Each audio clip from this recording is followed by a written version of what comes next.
I'm showing two growth stocks that are either near or below their original IPO price. You see, we try not to chase the hype on this channel, not really. We try and find those hidden gems for you guys. We got a couple here for you today. Let's do it.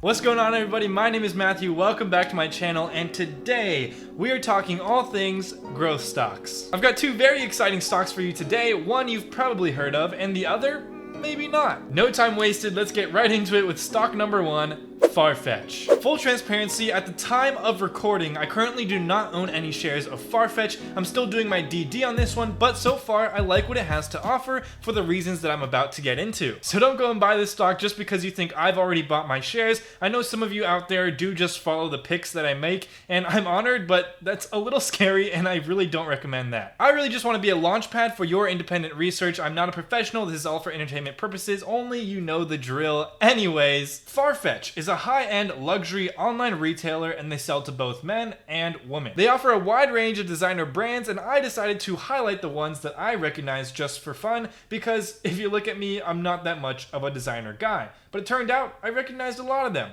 And these are the designer options for the women's clothing. So the best place to start learning about a company on a high level, in my personal opinion, is this humongous PDF, otherwise known as an annual report. Here's what we found out. There are 6 main parts to the Farfetch business. We've got the Farfetch Marketplace, which I think is pretty self-explanatory, but feel free to pause on any of these screenshots. We've got the Farfetch Platform Solutions, which uses the Farfetch platform to build and operate white label brands. And white label just means brands created by Farfetch that are sold under a different name or brand. The third main part is the Farfetch Store of the Future, which captures and utilizes consumer data not only to help Farfetch, but also partner with other retail brands with innovative solutions. Here's a look at one of those innovative solutions that Farfetch launched in partnership with Chanel. It's called Augmented Retail. But more on this later. Finally, the last 3 parts of Farfetch are their ownership of Browns, a British boutique luxury fashion retailer, ownership of Stadium Goods, a streetwear marketplace that has both strong physical and online presence, and lastly, ownership of New Guards, an incubator for up-and-coming high-value brands like Off-White and Palm Angels. Let's go over the 2 main reasons why I'm interested in Farfetch right now. First, they had a killer Q2, and that really does not surprise me considering their target demographic, the wealthy. Here's my theory. During this situation, there was a massive transfer of wealth in favor of the wealthy. In other words, the way I see it, the wealthier 1% are not really financially bothered by this situation. A couple of examples. I went to the mall the other day and there was a line outside of Louis Vuitton, which is something I usually don't see. And the Apple Store, which also had a line, I kid you not, had probably 80 plus laptops and iPads lined up, bagged, and ready to go for pickup after purchase. Now, part of the reason for these lines is because, yes, they can only let X amount of people into the store at a certain time.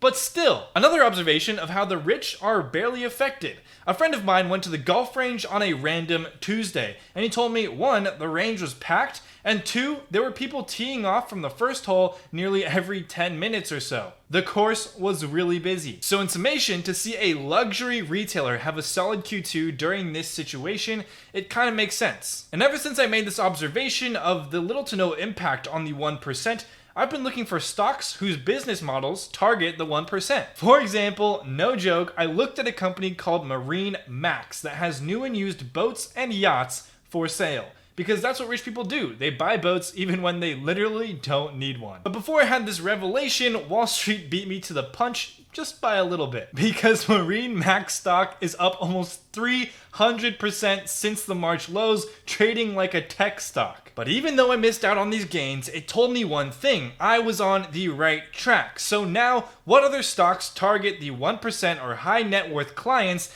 that are still trading at decent prices? Farfetch is up almost 330% since its March lows, but all hope is not lost. Because if we look at its max chart, it's only up 3% since its IPO nearly 2 years ago. This could be tempting. So that was a long first reason of why I like Farfetch right now, but the second reason is because Farfetch has what they call a culture of innovation, and we love to see that. Specifically, I would like to point out Farfetch's Store of the Future, which which they're piloting with their partner, Chanel. Now remember, the bulk of Farfetch's revenue does not come from the innovative project that I'm about to talk about, nor do they have any projections that I have seen that indicate this project will be a huge moneymaker. The bulk of their revenue comes from their online retail, and while that's important, it's boring. So I want to talk about this, even though it might not be huge, because it shows more about who Farfetch is as a company, and I think it's really interesting. Farfetch intends to use customer data to completely personalize your luxury shopping experience, starting before you even enter the door. That's right, I said before. It will be a seamless meeting of high-tech journey, boutique visit, and personal shopper. Regular clients are given an app allowing them to pre-choose a runway or pre-collection looks and ideas from Chanel's choice of accessories. Upon entering the store, you'll go into a high-tech dressing room where you'll see the styles you already picked modeled in front of your very eyes on a mirror. Everyone went crazy for the Lululemon mirror. Why is this one not getting more love? Because it was started in 2018. Good point. But now, Chanel plans to finally take it to more locations. This is cool and all, but how is it beneficial from a business perspective?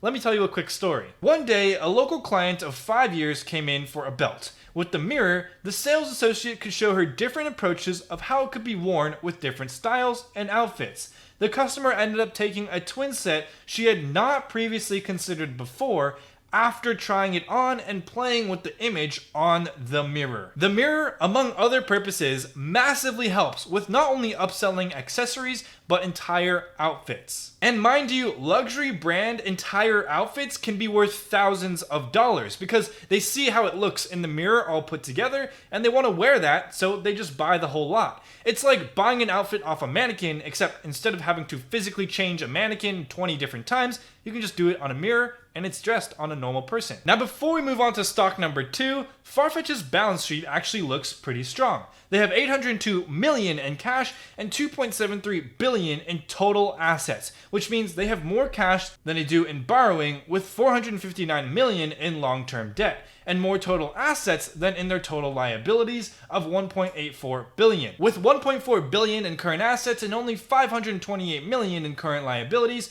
Farfetch has a healthy current ratio of about 2.16. Remember, anything above 1 usually indicates good near-term financial health. Also, Farfetch is expecting EBITDA profitability across 2021. So yeah, I do like Farfetch. I'm excited to learn more about the potential of their innovative projects. I don't think that the Rona is really going to have a damaging effect on them, and they're in a strong financial position, and of course, they're trading right around their initial IPO price from 2 years ago. So, it looks pretty dang good from what I've researched so far. Let's move on. Stock number 2 is Upwork. Upwork is a platform that connects freelancers, agencies, and contractors with enterprises, individuals, and employers. With Upwork, you can find somebody or some agency for pretty much any professional task or job. Just post your job, let Upwork analyze your needs, and they'll send you a short list of good candidates. I had my first experience with Upwork about 2.5 months ago when I was looking for an editor for these videos, and I enjoyed my experience so much that I immediately went to see if Upwork was publicly traded so I could invest. It was that good, and yes, it was much better than Fiverr in my experience. But Upwork doesn't just deal with individuals like me. They deal with and have solutions for entire enterprises who are obviously much more valuable clients. On a macro level, the total addressable market for the global gig economy is $1.5 trillion.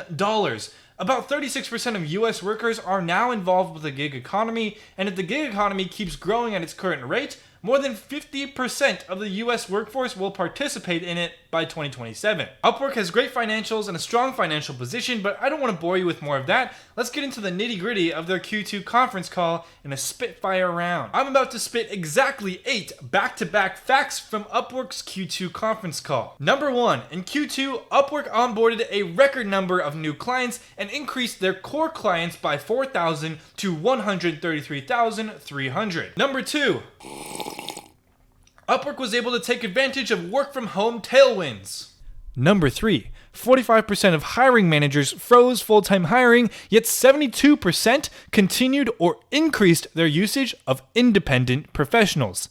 like the ones found on Upwork. Number 4, Q2 showed significant adoption of their Bring Your Own Talent functionality, which allows clients to onboard pre-existing contractors and agencies onto Upwork for unified billing, enhanced visibility and reporting, spending controls, classification, and centralized team management. This is actually a really crucial and cool tool in my opinion. Number 5, Upwork released a new premium tool called Upwork Expert Vetted Talent, which vets talent for Upwork's most selective enterprise clients. Number 6, Upwork surpassed pre-crisis levels on numerous top-line activity metrics, such as client registration and new job posts in early to mid-April. Number 7, you may be wondering if the average project size decreased in Q2 on Upwork. It didn't. Instead, project sizes held steady through Q2, and if anything, there was actually a shift in favor of higher value work, and high value clients continue to be really active. And finally, number 8. Looking into Q3, Upwork expects continued strength in new client acquisitions. But, some existing customers may struggle further should the recession deepen. Which it may. I really like Upwork, and it still trades way below its IPO price, which doesn't really make sense to me. I'll be keeping an eye on the price action with this one, but I already own some shares of Upwork, and if you haven't already, you should check out this video where I reveal my entire $30,000 high growth stock only portfolio. If you found any value in this video, and I hope you did, please make sure to hit that like button, subscribe, and check out a quote of the day. You might just learn something.